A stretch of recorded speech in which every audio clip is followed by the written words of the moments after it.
ക്രിസ്തുവിൽ സ്നേഹമുള്ള പ്രിയ സഹോദരി സഹോദരന്മാരെ, യേശുവിൻ്റെ പ്രത്യക്ഷീകരണ തിരുനാളിൻ്റെ എല്ലാവിധ പ്രാർത്ഥനാശംസകളും ഹൃദയപൂർവ്വം നേർന്നുകൊള്ളുന്നു.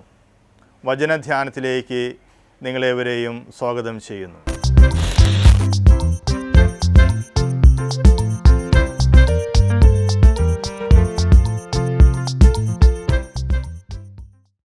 ജീവിതത്തെ ഒരു യാത്രയോട് ഉപമിക്കുന്നത് സാധാരണമാണ്. യാത്രയ്ക്ക് പുറപ്പെടുന്നത് ലക്ഷ്യസ്ഥാനത്ത് എത്തിച്ചേരുന്നതിന് വേണ്ടിയാണല്ലോ. ലക്ഷ്യസ്ഥാനം മാത്രമായിരിക്കും ചില യാത്രക്കാരുടെ മനസ്സിൽ. യാത്രയിലുണ്ടാവുന്ന ക്ലേശങ്ങൾ അവരെ അലരസപ്പെടുത്തുകയില്ല.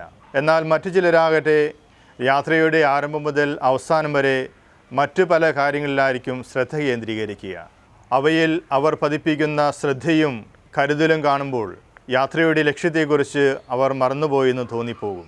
വഴി പരിചയമില്ലാത്ത ഒരാൾ വെളിച്ചമൊന്നും കയ്യിലെടുക്കാതെ യാത്രയ്ക്ക് പുറപ്പെടുകയാണെങ്കിൽ അയാളുടെ കാലുകളിൽ പാത കാണാതെ കല്ലും മുള്ളും തറച്ചും കുണ്ടിലും കുഴിയിലും വീണ് അയാളുടെ യാത്ര ദുർഘടമായി തീരും. ഉദ്ദിഷ്ട സ്ഥാനത്ത് എത്തിച്ചേരുവാനായിട്ട് അയാൾക്ക് നന്നേ പ്രയാസപ്പെടേണ്ടി വരും. രക്ഷകനെ തേടിയുള്ള പൂജരാജാക്കന്മാരുടെ യാത്രയെക്കുറിച്ചാണ് ഇന്നത്തെ സുവിശേഷം നമ്മോട് പറയുക. പാത നിശ്ചയമില്ലാതിരുന്ന അവരുടെ യാത്രയിൽ വിശ്വാസവും അറിവുമാണ് അവരെ രക്ഷകനിലേക്ക് നയിക്കുക. നീണ്ട അന്വേഷണത്തിൻ്റെ ഭാഗമായി അവർ അവരുടെ വിശ്വാസത്തിൽ ആഴപ്പെടുന്നു. ദൈവശാസ്ത്രത്തെക്കുറിച്ച് വിശുദ്ധ ആൻസലം പറയുന്നത് ഇപ്രകാരമാണ്: ഫീദേസ് ക്വാരൻസ് ഇൻഡേലെക്തും ഫെയ്ത്ത് സീക്കിംഗ് അണ്ടർസ്റ്റാൻഡിങ്. നമ്മുടെ വിശ്വാസത്തെ ബുദ്ധിപരമായ പരിജ്ഞാനത്തിലൂടെ ആഴപ്പെടുത്തുവാൻ നമുക്ക് സാധിക്കണം.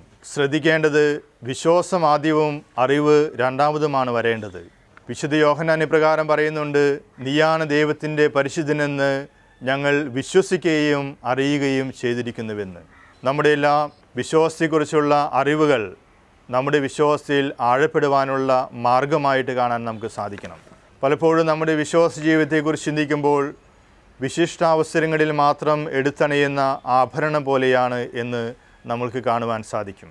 എന്നാൽ അത് നിരന്തരമായ പ്രയത്നത്തിലൂടെയും അന്വേഷണത്തിലൂടെയും ആഴപ്പെടുത്തേണ്ട ഒന്നാണെന്നുള്ള തിരിച്ചറിവിലേക്ക് നമ്മൾ എത്തണം. വിശ്വാസം എന്നുള്ളത് കണ്ടെത്തേണ്ട ഒരു അറിവും താണ്ടേണ്ട വീതിയുമാണ് എന്നതാണ് പൂജ്യരാജാക്കന്മാർ നമ്മളെ പഠിപ്പിക്കുന്ന വലിയ സത്യം. പൂജ്യരാജാക്കന്മാരുടെ ക്രിസ്തുവിലേക്കുള്ള യാത്ര, വിശ്വാസയാത്രയിൽ നമ്മൾ കൊണ്ടുപോകേണ്ട ചില വെളിച്ചങ്ങളെക്കുറിച്ചാണ് ഇന്നത്തെ പൂജ്യരാജാക്കന്മാരുടെ യാത്രാനുഭവത്തിലൂടെ തിരുസഭ നമ്മളെ പഠിപ്പിക്കുക. ഏറ്റവും ആദ്യമായിട്ടുള്ള വെളിച്ചം അത് കാഴ്ചയാണ്. പൂജ്യരാജാക്കന്മാർ ആകാശത്ത് രക്ഷകൻ്റെ നക്ഷത്രം കണ്ടു എന്നാണ് പറയുക. അതിന് പിറകെ അവർ പുറപ്പെടുന്നു. നമ്മുടെ കാഴ്ചകൾ, നമ്മുടെ കാഴ്ചപ്പാടുകൾക്ക് മാറ്റം സംഭവിപ്പിക്കണം. ഒരു പട്ടാളക്കാരിയുടെ ഓർമ്മക്കുറിപ്പുകൾ എന്ന പേരിൽ ലഫ്റ്റനൻറ്റ് കേണൽ ഡോക്ടർ സോണിയ ചെറിയാൻ്റെ ഒരു മനോഹരമായ പുസ്തകമുണ്ട്. അരാവലിയുടെ താഴ്വരകളിൽ എന്ന ഹെഡിങ്ങിൽ അരാവലിയുടെ താഴ്വരകളിൽ എന്ന ഒരു അധ്യായം അതിൽ വിവരിക്കുന്നുണ്ട്. സൂര്യതാപത്താൽ ചെമ്പിച്ച് ചുവന്ന പാറകൾ നിറഞ്ഞ മലകളാണ് അരാവലി മലകൾ. ആ പ്രദേശത്ത് താമസിക്കാനിടയായപ്പോൾ തൻ്റെ കുട്ടിയുടെ നഴ്സറി അനുഭവം ഇവിടെ അവർ വിവരിക്കുകയാണ്. നഴ്സറി ക്ലാസ്സിലെ സ്ക്രാപ്പ് ബുക്കിൽ വലിയൊരു ചുവന്ന മഷിയുടെ തെറ്റുകെട്ടി വിതിമ്പിക്കൊണ്ടാണ് ചിന്നുക്കുട്ടി അന്ന് വീട്ടിലേക്ക് എത്തിയത്. കുഞ്ഞു വരച്ച നീലമലകളുടെ മീതെയാണ് ടീച്ചർ ചുവന്ന മഷി കൊണ്ട് വലിയൊരു തെറ്റ് വരച്ചിരിക്കുന്നത്. സൈഡിൽ പ്രകാരം എഴുതിയിരിക്കുന്നു: ചുവപ്പ് നിറം കൊടുക്കുകയെന്ന് ചുവന്ന മഷിയിൽ വശത്തായി എഴുതിയിരിക്കുന്നു. നീലപ്പച്ച മലകളുടെ നാട്ടിൽ നിന്ന് വന്ന കുട്ടിക്ക് അത് വലിയ സങ്കടമായി. പാവം ടീച്ചർ. ഒരുപക്ഷെ ഈ തീച്ചോപ്പ് അരാവലി മലകൾ മാത്രമേ ടീച്ചർ കണ്ടിട്ടുണ്ടാവുകയുള്ളൂ.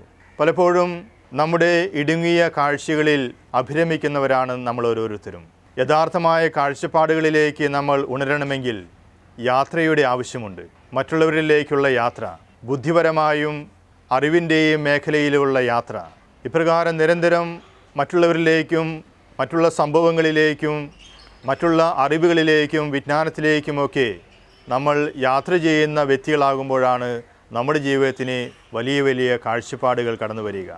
ഈശ്വരനിലേക്കുള്ള യാത്രയുടെ ആരംഭം മറ്റുള്ളവരിലേക്ക് നമ്മൾ ആരംഭിക്കുന്ന യാത്രയിൽ തന്നെയാണെന്നുള്ള തിരിച്ചറിവിലേക്ക് വരുവാൻ നമുക്ക് സാധിക്കണം.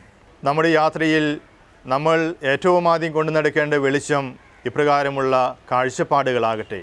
നമ്മുടെ കാഴ്ചകളിൽ നിന്നും ആ കാഴ്ചയുടെ ആഴങ്ങളിലേക്ക് പ്രവേശിക്കാൻ നമുക്ക് സാധിക്കണം. രണ്ടാമതായിട്ട്, ഈശ്വരനിലേക്കുള്ള നമ്മുടെ യാത്രയിൽ പൂജ്യരാജാക്കന്മാർ നമ്മൾക്ക് പകർന്നു നൽകുന്ന വെളിച്ചം അത് നക്ഷത്രങ്ങളെ നോക്കി യാത്ര ചെയ്യുക എന്നുള്ളതാണ്. പൂജ്യരാജാക്കന്മാർ ആകാശത്ത് നക്ഷത്രത്തെ കണ്ടു. ആ നക്ഷത്രത്തെ പിന്തുടരുകയാണ് പിന്നീട് അവരുടെ ജീവിതം മുഴുവനും. ഇപ്രകാരം നമ്മൾ ഉന്നതമായ ആദർശങ്ങളിൽ ഊന്നിക്കൊണ്ട് വേണം ഈശ്വരനിലേക്ക് നടന്നെടുക്കുവാനായിട്ട്. നമ്മുടെ ജീവിതത്തിൽ ഈശ്വരൻ തെളിക്കുന്ന നാളങ്ങളുണ്ട്. നക്ഷത്രങ്ങളെ പോലെ പല വിധത്തിലും അവിടുന്ന് നമുക്ക് സുഹൃതങ്ങൾ പകർന്നു നൽകുന്നുണ്ട്. ഇപ്രകാരമുള്ള നന്മകളിൽ നമ്മുടെ കണ്ണുകളും ഹൃദയവും ഊന്നിക്കൊണ്ട് വേണം നമുക്ക് യാത്ര തുടരുവാനായിട്ട്. അപ്പോൾ നമ്മൾ ചോദിക്കാം, മറ്റു വിധത്തിലുള്ള യാത്രകളുണ്ടോ? നമ്മൾ ഉൽപ്പത്തി പുസ്തകത്തിൽ 3-ാം അധ്യായത്തിൽ വയറുകൊണ്ട് ഇഴഞ്ഞു നടക്കുന്ന ജീവിയെക്കുറിച്ച് പറയുന്നുണ്ട്. അതും ഒരു യാത്രയാണ്.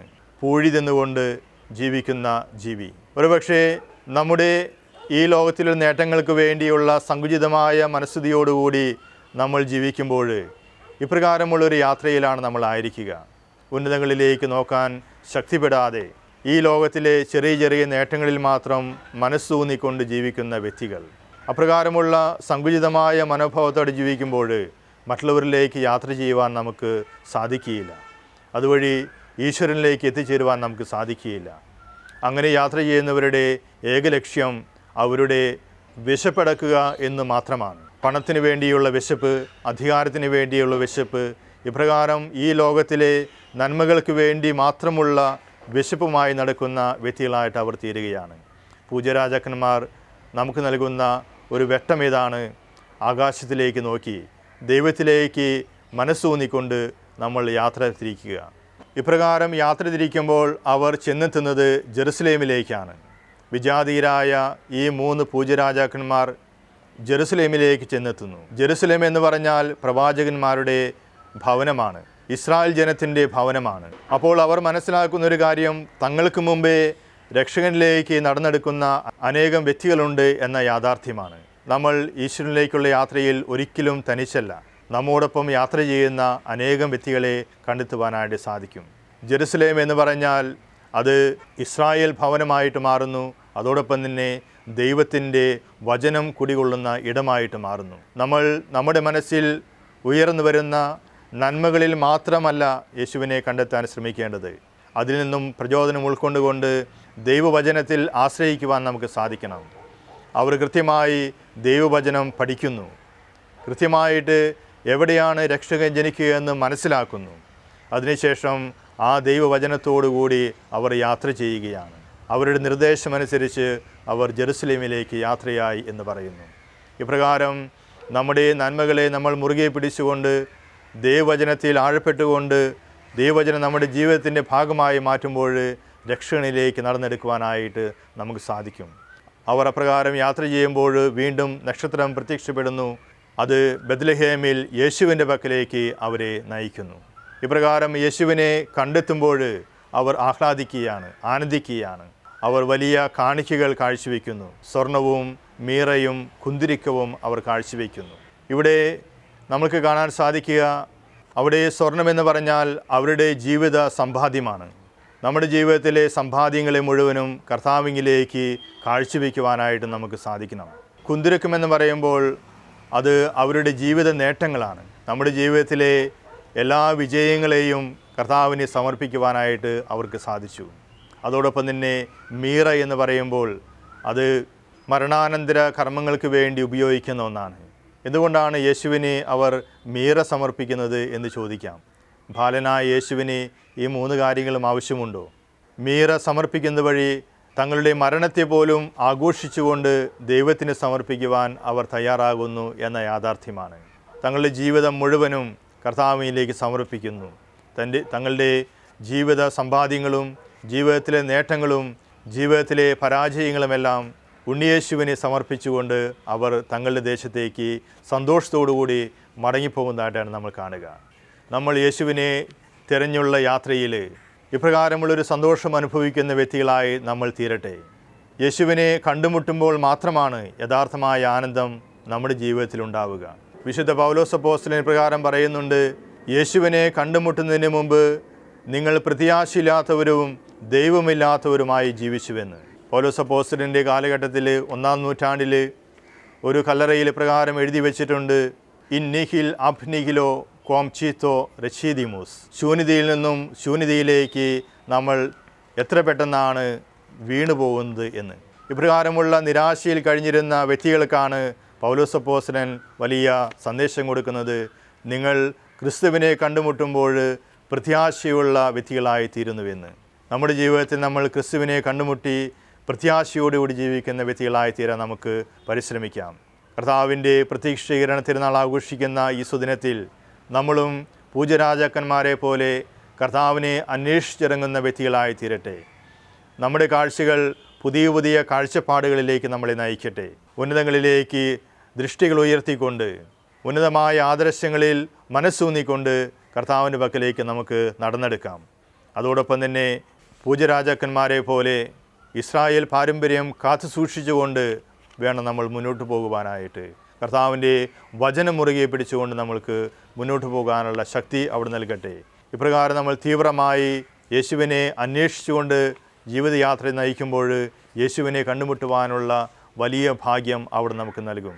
അതുവഴി നമ്മുടെ ജീവിതത്തിൽ പ്രത്യാശയുടെയും സ്നേഹത്തിൻ്റെയും സമാധാനത്തിൻ്റെയും ഒക്കെ കിരണങ്ങൾ അനുഭവിക്കുവാൻ ദൈവം നമ്മളെ അനുഗ്രഹിക്കും. യേശുവിൻ്റെ പ്രത്യക്ഷീകരണം നമ്മുടെ ജീവിതത്തിലും പുതിയ വെളിച്ചം പകരട്ടെ എന്ന് ആശംസിക്കുന്നു, പ്രാർത്ഥിക്കുന്നു.